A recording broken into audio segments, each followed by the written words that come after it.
Hello and welcome to the Indian Writers Forum and NewsClick. We have with us today writer and singer Vidya Rao. Hello and welcome. You are an exponent of Thumri. Can you just give us a little bit of background? Can you tell us? Could you tell us a little about what the roots of Thumri are? That's always a problematic question because you try and I'm glad you said roots rather than origin, because there are many sources, I believe, and I'm just going by the kind of poetry that it uses, the kind of musical movements, the textures of music that it has. I think there's a lot of controversy. People have different thoughts about this, but actually the form as it exists today, and of course it keeps changing. But even so, there is a way in which, as singers now, or in the way that we are taught, there's a kind of imagined that this is the form. This is what it is, and so on. And I would say that that is really late 19th century. We obviously the earliest recordings clearly that we have is from the early 20th century, but again, we have to remember that they were very small recordings, so that would only be representative of a part of the repertoire, which was adapted for that kind of presentation. It's a secular and courtly form. It was performed largely by women in courts and in the homes of wealthy patrons, and also in their own homes, for the entertainment of a male clientele. I also say that we can see a kind of continuum. Things change, but also you can see that thread which continues from this very fine Thumri Gaiki, which would have been sung, I guess, for very elite darbar or something like that. What would have been sung in, for instance, like Nautanki or something. You can see a connection. It changes according to the context. Yes. The texts are sung differently, or a different antara may be added to suit that mahol, and so on. But you can see that thing. Now, the form itself is drawing very greatly from, I'm using this word with some trepidation and with some apology, because it's just a shortcut word, from what they call folk music. That is the music of the household and work songs and so on. Again, you can see this continuum, from the songs which are sung by people in the course of their everyday life to celebrate life cycle rituals, or, I say the seasons of life and the seasons of the earth. And then when you speak of the seasons of the earth, obviously these are also linked to the agricultural cycle. What you're going to sing, and whether you will have the time to sing, where you're going to sing it, so which will tell you how the the words, what they will say, and the kind of tune, because these get taken into the Thumri repertoire, and again, a word that is problematic, get kind of classicized. They become more formalized. There's more variation of a certain kind. There's more of a consciousness of ideas like rag and improvisation. How is improvisation done, and so on. But you can see that continuity. I will also say this, that other spaces which have fostered music are spaces like Sufi dargahs and temples also, especially the Krishnite temples. And again, you can see the ways in which philosophically, poetically, the themes have come, are reflected also in Thumri. So I would say, yes, there are these many sources. And I think that's nice, and I think it's good to recognize that there is no single point of origin also. For a long time, it remained as a genre on the margins, and then found its way now into popular imagination.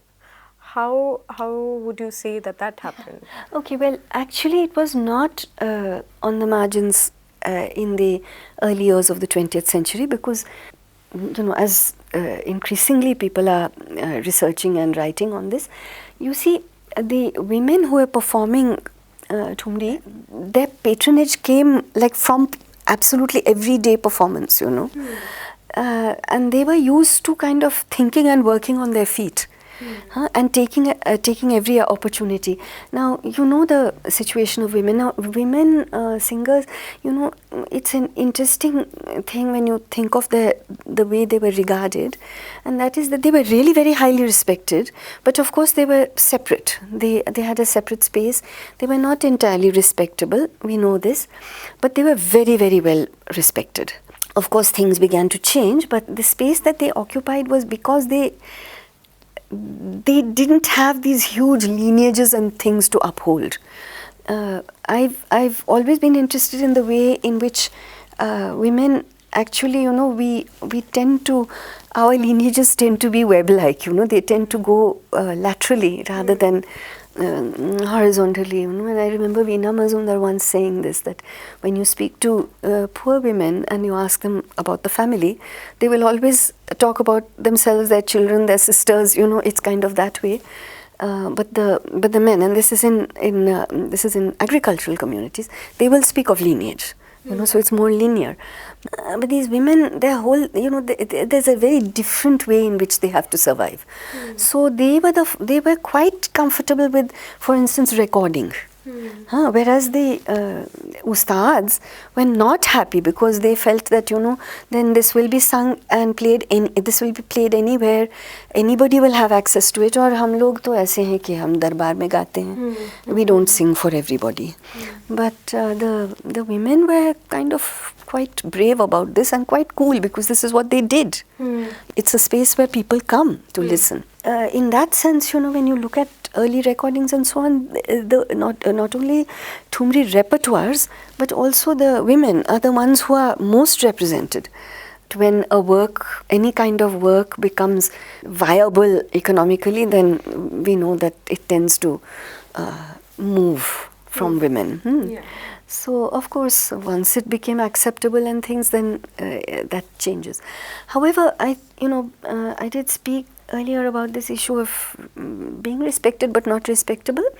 And I think this sharpened much more like in the early years and by the middle of the 20th century with the ways in which both the notion of culture and the notion of what is the appropriate and correct way of being a woman in India is. And so, yes, that both the form, which was problematic, and the women, who were also problematic in that sense, they began to be a little bit pushed out, and that is what we see, that it became a kind of form that was not central, a form that definitely was not. I know that in my own childhood, it was not a form that was much considered that you should learn that. And the arguments were of all kinds, from it's not serious, or it's very theatrical and too fussy and so on, or to it's not a good thing. But indeed I'm glad that that has changed considerably now, that singers themselves have been performing it, speaking up for it. There's a lot of research now on that, and I think there is more interest in the kind of different roles that women have played historically, and the kind of that there are many ways of living and being as a woman and as an artist, as a singer. I just have one follow-up question. You made this distinction between respected and respectable. Could you just explain that a little bit? Well, respected as artists. I mean, कि people will say कि क्या गाते थे, and of course they see, the thing with the traditional singers was that they earned very well. I mean, that is the ones who did earn very well. I'm sure there were many who did not, and those also we know about. But they earned extremely well, and they earned every day. And as I said also, they were very quick-witted. They knew how to, sort of adjust and work with situations. इसको कैसे, क्या अच्छा लगेगा, ये क्या गाना है यहाँ पे, कैसे गाना है.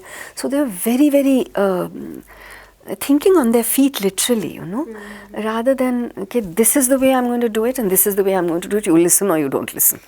People can argue about this and, say that this is not good, that is not good, but the point is that there's something to be said for this ability to hold an audience regardless of whom the audience is. And to be able to do that being true to your form and at the same time making it approachable, and understandable to whomever you're singing for. So yes, they were very much respected for many things. One is for, traditionally they were very well educated. They were the only educated women.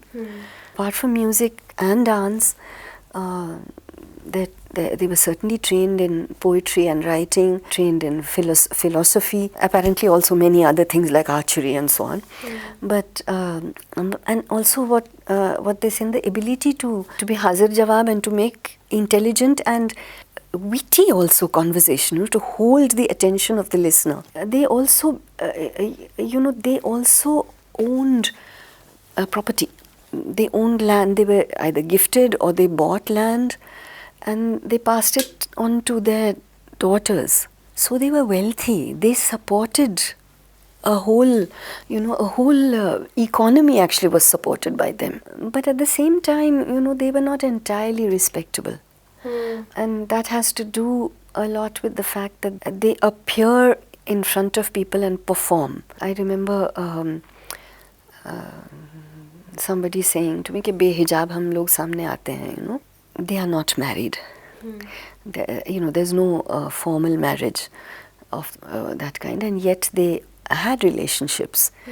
They had children. Also, it was a complex space because it was also a space where this is the kotha, the place where the courtesan singers lived. It was also a space where women came or were brought or were sold in various situations. We have heard stories of women being kidnapped and sold. We know of stories where widows with no other alternative ended up there. But we also, I also have met people who actually in a time of a severe food shortage of famine, the girl child was sold, and so I've met somebody like that. So this was a space which is complex. It's not the kind of space that good polite society thinks is appropriate, right? So as a genre, Thumri has overtly sensual themes like desire and longing. Could you maybe talk about the importance of such themes and genres, especially in maybe today's atmosphere? It's not, we know that this has always been seen as problematic, and it's also seen as problematic when women express it. Now the thing is, within Thumri itself, we have to also realize that the point is that who is it addressed to? It's addressed to these elite men, and it's kind of playing into some kind of fantasies, So it's not unproblematic. It's not that this is all very wonderful and women are able to speak about desire and so on. It is problematic because where are they speaking? Who is listening? How is it being understood? So this is there, but the point is that there has been that space. The other thing is that the women have always had, if you look at Veena Oldenburg's work, for instance, they've had other ways of understanding what they do and understanding relationships. Yes, I think that in societies which, and it's been like that earlier also, that female desire can only be expressed to be heard by men. They have to pine, they have to be sad. It has to be oriented in a certain way. That's the way the text goes. However, I think we need to also, the experience of performing always creates other spaces and makes it possible. I think what you're also wanting to know is what is the space of the erotic in our time. I think this is important because to honor the beauty of the body, and I'm not talking only about Thumri. Kabir has such poems also.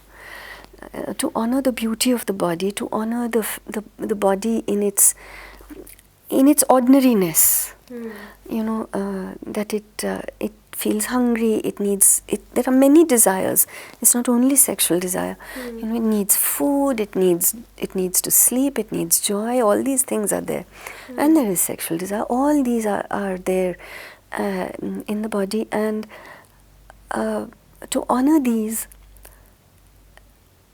I think, is important because when we do that, we also refuse the appropriating of the body by another. That there is an autonomy about this. There's an autonomy to each human being and each human being's body, an autonomy of whatever is experienced in the body, including pain.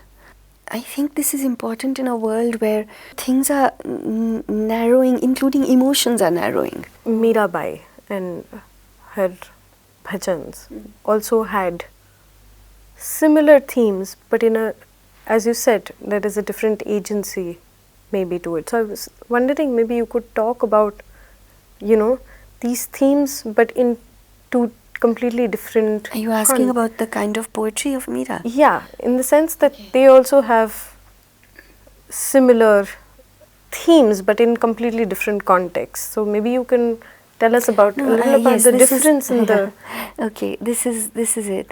When people, for instance, I just want to preface it by saying this, that when people say, for instance, that Thumri is actually bhakti, it's actually Atma Paramatma, I wouldn't sort of say that's all it is, but I'm not saying it's not bhakti either, because I really don't see that the two are separate so much like that. They flow into each other, and I see Meera, for instance, as you have brought up Meera, I do see in her poetry many things, and I mean there's some wonderful work on Meera, Parita Mukta's book, for instance. Shama Fatehli's wonderful translations is called In the Dark of the Heart. I don't think it's such a well-known book, but it's quite a wonderful one. And Kiran Nagarkar's book, Kakold, it's quite beautiful, which give us perspectives on Meera and her poetry. And in Parita Mukta's case, the way in which Meera lives in the singing, in the community that sings her. Yeah, but I think what I find so interesting about Meera is that generally tend to hear of Meera is the very calm poetry. She is a bhakt. She is completely devoted to Krishna, and that's what very often we hear. But and I'm going to go back to Parita Mukta because it's one of the really most interesting books I've read on Meera, where she talks about, actually you can see different strands in Meera's poetry. She talks about, yes, this, of course, but when you look at all her poetry, there is this a lot of poetry when she was very young, when she was still in Rajasthan, in the palace, and going out and sort of singing and dancing in the streets, and listening and talking to people and so on. And many of those poems are quite outspoken. I mean, she has a poem that says कि राणा जी म्हाणे ये बदनामी लागे मीठी. And because of course they were saying that she's a horrible woman and so on, and she said, I like, this is beautiful, it sounds good to me because this is the way I want to live. And then she has another one that says that if the Rana Sisodhya रूठा तो म्हारा काई कर Lesi, what will you do? But if Hari is angry with me, then that's really a problem. What will I do? I mean, ठीक है, Sisodia is angry. That's okay. And there's a lot of courage there, you know, and I think we have to understand there Hari as indeed her bhakti towards Krishna, which she sees, and this is the language that she uses because it's a language that is of her time, but it also for us can mean truth, values that one holds dear, you know. Amir Khusru says, you know, कि लाज रखो मुरी चूनर पटके, कि हमारा ईमान बचे, you know. So I see that in those poems of Meera's. And Parita Mukta then talks about the poetry of when she was in Vrindavan. And as we know, she was never really fully accepted in Vrindavan either, as you know. I mean, there are all those stories which, you know that story? Oh, it's quite a lovely one, where she went to the temple and she said that I want to meet the Goswami, and he sent back saying, I don't meet women. So she said, but I didn't know there was another man in Vrindavan, because according to Vaishnavi philosophy, there is only one man, and that is Krishna and the Paramatma, and everybody, the whole universe is gopis actually, you know. And now, see, for us, I think we have to understand this in the light of our lives also, you know, that what is this meaning of gender, you know, what is this division that we are making? And anyway, the story goes that then the Goswami came and said, you have really understood the truth, but of course, I don't know. It's a small mandir in Vrindavan, if you go, it's a very small mandir, not like the other ones. So, you know, one can ask then, you know, how well was she accepted? And she didn't stay, as you know, in Vrindavan. The poetry that seems to come from the Vrindavan period is ecstatic. It's of the ras. It's very beautiful. It's that it's adoration. It's very shringarik, yes, and also it's of surrender and so on.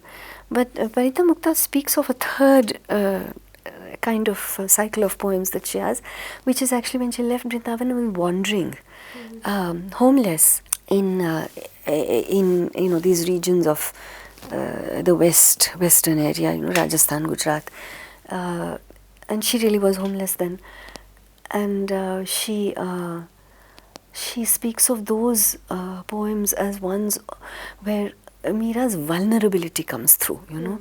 See, there is also this, that she was older then, probably more tired. It's hard to maintain a life like that, you know, with no help, with no support, just on what you believe. And there is a lot of sadness, there is surrender, yes, but there's also an extreme vulnerability. There's this very beautiful one that she has, कि तुम्हारे कारण सब सुख छाड़या. And says, but you still don't show me your face, you know. I mean, I have given up everything, but where are you, you know? And so I think this is important, you know. We need to really look at any poets in terms of, you know, that there's not just one kind of voice that they're using. Yeah, I mean, they had complex lives too, no? And they were experiencing different things at different times. You see when you look at the poems. Thank you so much for coming to our studio. I think for now. Thank you. Yeah, thank you. Thank you. And thanks for watching.